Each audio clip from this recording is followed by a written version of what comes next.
The Activate Sphere. Activate your Fool with the Sword. A final message from the mentor before crossing the bridge. The mentor gives you a gift and a parting message. Use the keys you've collected so far to unlock the box the mentor has bestowed to you and gain the sword.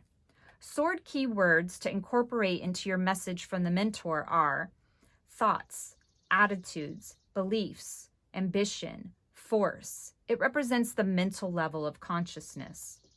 So now, using only the Swords Tarot suit, shuffle and select a Swords card as the final message from the mentor. It will help you on your journey. Intuit the sword card that you receive and write a message in your Activate Sphere and prepare to cross the bridge. Tip: now that you have a sword, remember it's double-edged. It has a polarity of good and bad, sharp and dull, a polarity of extremes. Be sure to use your sword wisely. So now we're going to use the first suit of our tarot deck. These are the sword cards. So I only have the sword cards here that I'm shuffling. And what I'm going to do is, this is the mentor, and this is the mentor giving me a message. I'm going to take whatever this message is, and I'm going to assume that that is me receiving this sword element. And we already talked about what the representation of the sword element is. So I'm going to incorporate that message into my Activate Sphere. And you can see that this sort of represents the waxing crescent phase of the moon. That's where we are right now. So the mentor, I've met him. He's given me the box to unlock the sword and this message before I can cross the bridge. So what is the message that the mentor is giving me? What am I activating at this time? The Ten of Swords.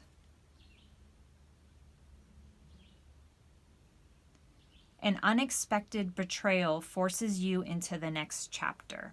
So betrayal sounds an awful lot like someone not telling the truth, right? So what is the opposite of the truth? A lie.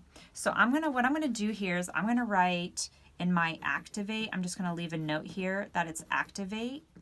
And I'm going to write that I got the Ten of Swords.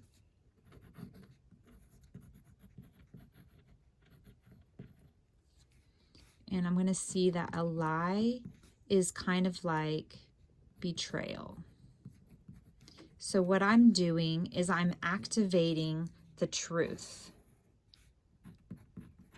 Because the truth is minus a lie. And that is an act of betrayal, right? So if you take the truth and you subtract a lie, then I'm getting betrayal. Just kind of play on the concept here. So the Ten of Swords is telling me that I need to activate, I would say, my awareness that people lie, my awareness that people will betray. And somehow keep in mind that I don't want to project that fear or unknown actually happening in my life. Just that there is the possibility, but I don't want to make it a propensity by worrying about it. So I need to somehow discern this without worry. Without worry. I need to recognize there's a possibility of lies and betrayals, even if I'm telling the truth and someone's like, yeah, let's tell the truth. That doesn't actually mean when they hear it that they're going to want to continue to tell the truth or hear the truth. So I need to recognize that even if someone's saying, yes, I would like that the actions will still speak louder than the words that are given. And so I need to be able to have this ability to discern, without worrying that people are going to lie or betray me.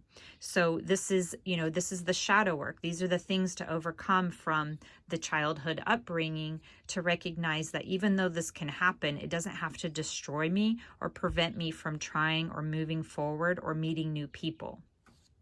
So now I'm going to take this concept and I'm going to put the most potent part into my Activate Sphere. Let's see what that would be. So what I'm going to do is I'm going to activate excellent discernment. right? Because if I'm going to be kind, I'm going to have to recognize that when someone says yes, they might actually be no. I'm going to have to pull in the feeling, the body gestures, all of it, more than just the words when I'm asking for permission and hearing what their response is, not just in the word of the response that they give me, but the whole experience. So what was I saying? That I'm going to activate my discernment without worry, which would be to flip the negative of that and to make it positive. So I'm activating excellent discernment. That's what the sword is for me, to recognize that there's a double edge to it. Even though there's a yes and a no, there might be something that I need to discern in the middle of both of those edges, that I need to take the full sword in account and not just use the good side or the bad side, the sharp side or the dull side, that I'm pulling in these polarities or dualities, that I'm merging the duality. So I'm going to put that here. Merge. You know, that's the sword. It's got two sides to it. It's hard to write upside down. Okay, so now I have met the mentor. I've received a message, inspiration from him, and have gained the sword. And now I'm crossing the bridge into the, fully into the air element here, the east. And I'm going to get to cross the threshold. So let's go ahead and move forward.